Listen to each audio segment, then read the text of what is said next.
กับสบายดีเด้อเมฟซีทางเมืองลาวพังไทยทางต่างประเทศน้องมื้อนี้ก็มาพบมาพ้อกับน้องทงเนาะพี่น้องมื้อนี้ก็ทางน้องทงก็เพิ่งมาแต่ตลาดคือเก่าเนาะพี่น้องพอดีมื้อนี้ซื้อปลามาคือเก่าปลาดุกให้พี่น้องมาให้แม่เป็นแกงได้มาเบิ่งเลยตัวใหญ่แม่นซื้อปลาดุกมาแกงกินบัดนี้ตอนแรกว่าสิป่นแล้วเพราะว่าเฮาซื้อมาแข่งมากินกับอ้อมแข็งเนี่ยอ้อมใส่มาแข่งแล้วแต่ไปได้ก็ได้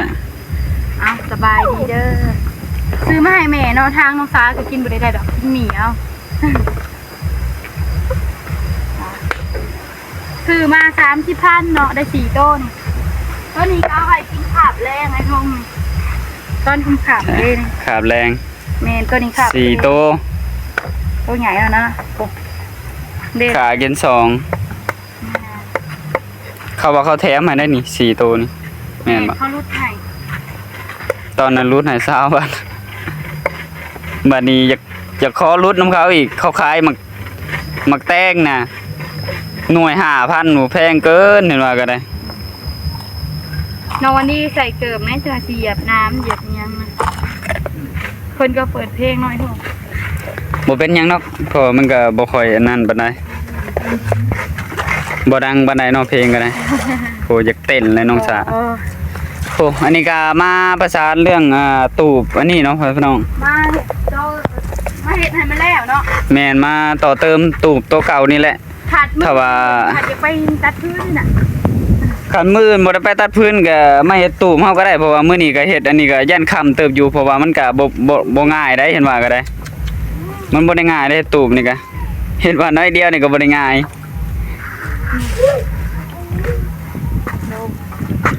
อันนี้ก็ยังเงินหาก็ได้อันนี้มันเนาะหาก็ทางแม่เพิ่นไปตัดใหม่มาทางทงไปตลาดบ่ได้มาตัดครับใหม่ก็ได้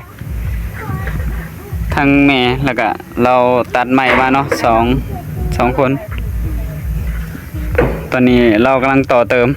เดี๋ยวจักหน่อยทางทงก็สิไปซอยเราคือกันให้น้องชาเพิ่นจับคลิปต่อบัดนี้จับคลิปมันโดยให้แม่เพิ่นเฮ็ดกินปลาดุกตัวใหญ่ๆเนาะทางน้องซากะซื้อมาสู่แม่เพิ่นกินนี่แหละกับซื้อหมักแตงหมักแข้งเนาะป้าโทษข้าวโพดสาลีแม่เพิ่นก็เคี้ยวอื่นๆอันนี้กับปัญญาโคตรหน้ามันบ่แม่ข้าวโพดสาลีนี่ป้าคือปัญญาโคตรหน้าอย่าโคตรเต็มอันนั้นแหละหมากถั่วโคตรแต่หมักถั่วแล้วก็อันนี้เนาะหมักหมักยังเนาะนั่นมันแห้งเอาน่ะมันกำลังสิเกิดได้ฮะหมักถั่วกำลังสิเกิดอยู่แมนถ้าปลูกก็เริ่มออกเลยเดี๋ยวมันเกิดบัตถุงอันเลยทางน้องซาชิมาอัปเดตให้แม่ FC เบิ่งหน่อยทงมันใหญ่กว่านี้ป่ะมาเบิ่งแม่เพิ่นเฮ็ดกินเลยบัดนี้ขับแล้วถึงใหม่ยังเก่าอยู่แล้วไม่เก่าไปเลยกัน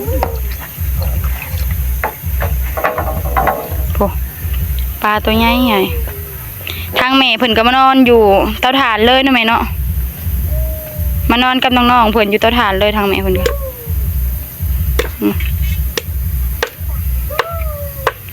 ทางน้องลินกับน้องละน้อยก็ขึ้นรถจักรยานมาตำลังเนาะผ้ามันเข่าอยู่บ่แม่คือบ่ผ้าตัวที่เขาซื้อใหม่ให้ได้มาให้ไอ้ทงเอาผ้าตัวที่เขาซื้อใหม่นายทงมาให้ทงแม่นะเด่นหันหน่อยย่างนะหันนะเขาเห็นอยู่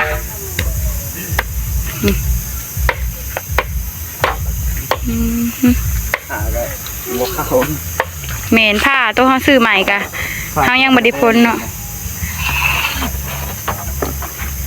ซื้อผ้าใหม่เลยเนาะเผื่อเขาสีมาพันพื้นพันเนียงเนาะผ้ายังใหม่มันก็เข่านะข่าวอยู่บ่แม่ข่าวเดี๋ยวโดนไปมันกับบ่ข่าวเนาะนั่นชื่อยังคนนี้คนนั้นมันข่าวไอ้เขียวมันขาว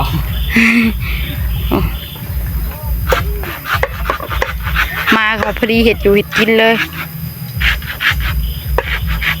ทางเพิ่นก็ตัดมาอยู่พุ่นเนาะฮะปลาดุกมันเหมือนอยู่แล้วระวังมันถึกมือเจ้ากับพ่ออันนี้ยังออกเลยดิ ไข่เด้อฮะ นี่ใครมา เนี่ยไข่ ได้ปะ ระวังมือตัวเองกันแล้วกัน แม่น ผูกปาดไข่มันออกมันแตกคือบอกมีดนะเนี่ยมีดปาดทองมันนะ ตัดเชิงนั่นแหละแม่ ปาดน้องรถเลย กระตามันหมุนก็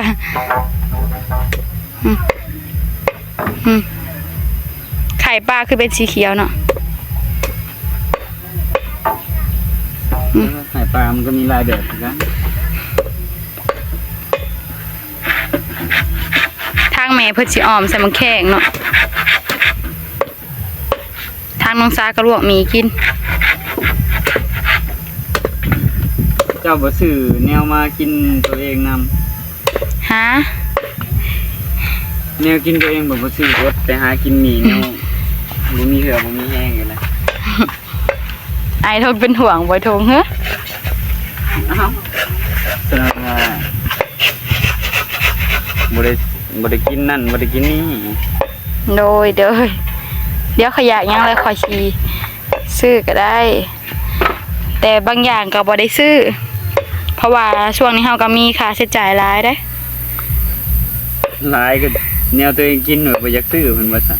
ข่อยมีปลาอยู่ในตู้เย็นนะ มีปลาอยู่แต่บ่ได้เอามากินดีนะ ข่อยลืมโอ้ นี่ไม่ได้เอาถ้วยมาใส่ถ้วยมาใส่ด้วยจ้ะ โอเคเดี๋ยวปลาถั่วให้แม่ก่อน ให้กันนึง โอ้เอาแม่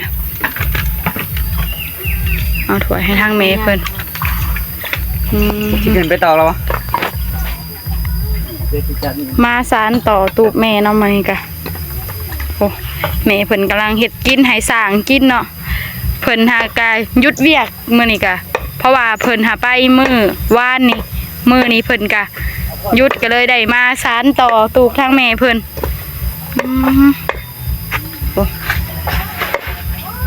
ผักตอนนี้หน่อยจึงพอกินเนาะแม่เนาะกินประหยัดกินสามหามีหาแลเฮ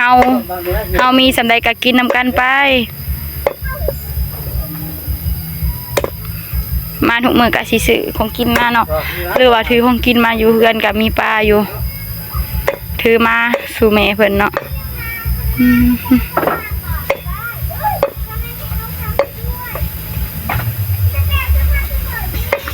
ปลาโธ่เพิ่นเปิดเพลงเสียงดังแท้อันเนี้ยเพิ่นเปิดเพลงอยู่ในไกลๆนี่เนาะปิ่นตู้มาทางพี่แล้วค่อยเบิ่งนี่ไอ้ทงตั้งน้ำให้น้องสากินนี่ ที่พ่อกินอยู่บ่โซ พอแล้วหาบ่ฮู้น้ำชุมเจ้าน้ำชุมเจ้ากิน ตำแตงมันเนาะ ตำบักแตงนำอ้อมปลานำ หอมปลา แม่นตำบักแตงอ้อมปลาเอาไอ้ทงจับกล่องแทนน้องสาเดี๋ยวน้องสาไปกินน้ำก่อนไอ้ทงยืนไม้ให้เพิ่นเนาะบัดนี้ให้เพิ่นขึ้นไปตอกอยู่เทิงบัดนี้เปลี่ยนใจเอาไม้ไผ่เนาะถูก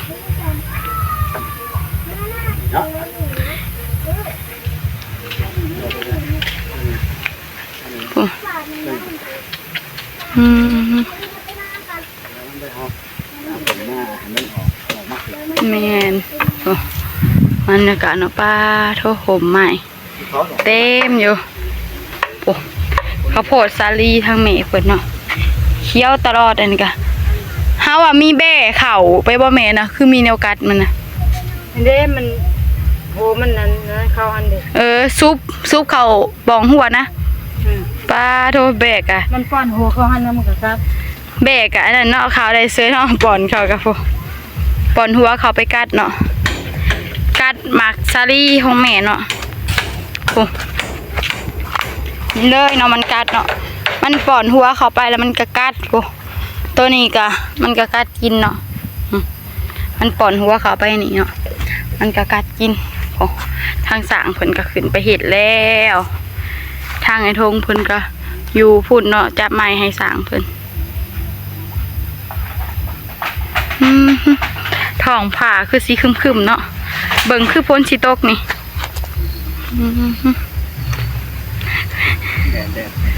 แดดแห้งไว้ทง แดดห่อน ขึ้นไปต่อ นี่เอาก็ ตัวเดียว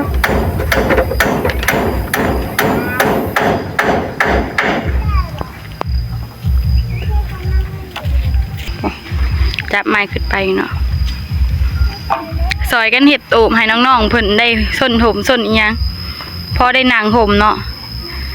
ถ้าแดดแห้งก็ได้มีแต่อยู่บนเดียวแหละกองตารางแหละเสียงตู้ดังคักเทเด้เตะทน บ่ได้ยินนะ ฮะ น่าจะบ่ได้ยินนะ โดยมันน่าจะมาข่าวคลิปท่านมังซาทางแม่เพิ่นก็ข้างหน้ามันข้างอีหยังไว้เนาะสิออมปลา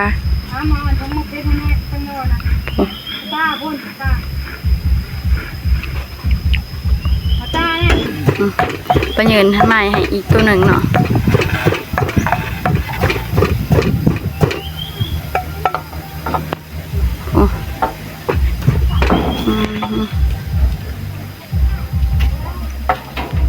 โอ้ทางเมย์เพิ่นก็เก็บเอายอดมะอื้อเนาะไปใส่อันนั้นออมปลาปลูกไว้ก็พอได้เก็บกินติแม่ก็พอไปได้ซื้อเพิ่นปลูกไว้กะ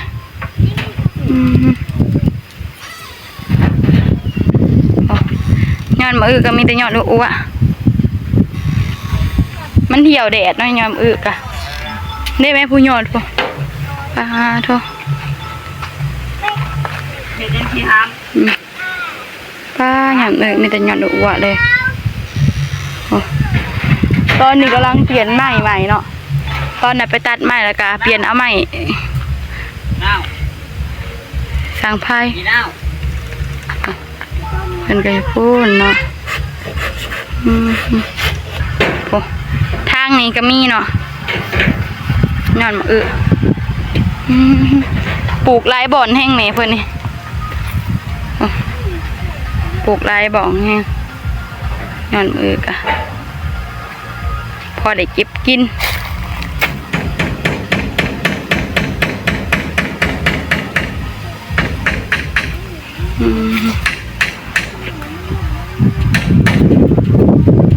พอแล้วป่ะแม่สันนี่ป่ะพอแล้วนะแม่เพิ่นกะที่มาปอกแล้วป่ะนี่ปอกยอดมะอื้อทางแม่เพิ่นปอกยอดมะอื้อเนาะป่ะนี่หลอก ใช้น้ำท่านปลา ฮะน้ำปลายังเหลือ2โตเนาะนี่เอาไว้กินแมลง จะไม่เลยฮะ โอ้ ไม่อะไรปฏิหัดไม่อันนั้นเลยแม่ป้าหยอดมะอื้อแม่มีแต่หยอดอ้วเลย โอ้ปลาก็ยัง2โตเนาะเห็ดกินก่อน2โตก็ยังเหลือ2โตโอ้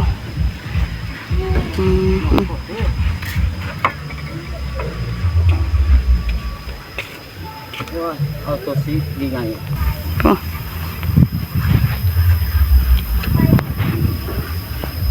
หลอกคนมันออก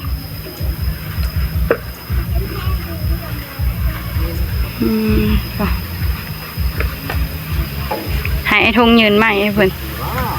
นขึ้นไปต่อเนาะมันจะง่ายขึ้นก็ตอกมาเลย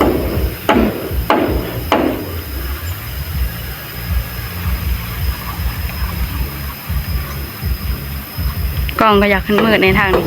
เบิกสิไปข้างนั้นขานี่ก็กล้องเยอะมืดข้างนึงก็แจ้งแน่เนาะ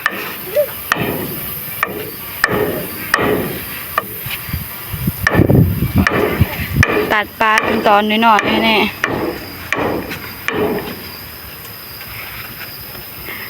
มาปลูกลายบ่อนก็ได้เก็บลายบ่องมากะ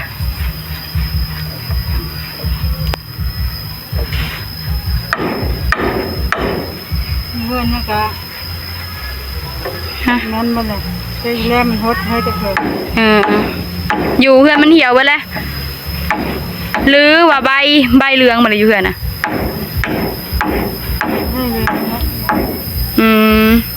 เรื่องแดดนะคนมาตกมันเฮาตรงในหดหน้ามันได้คือในเฮือนเท่านั้นยังหดหน้ามันอยู่หดน้ำตลอดเลยในเฮือน หดเสาหดแรงในเฮือนน่ะ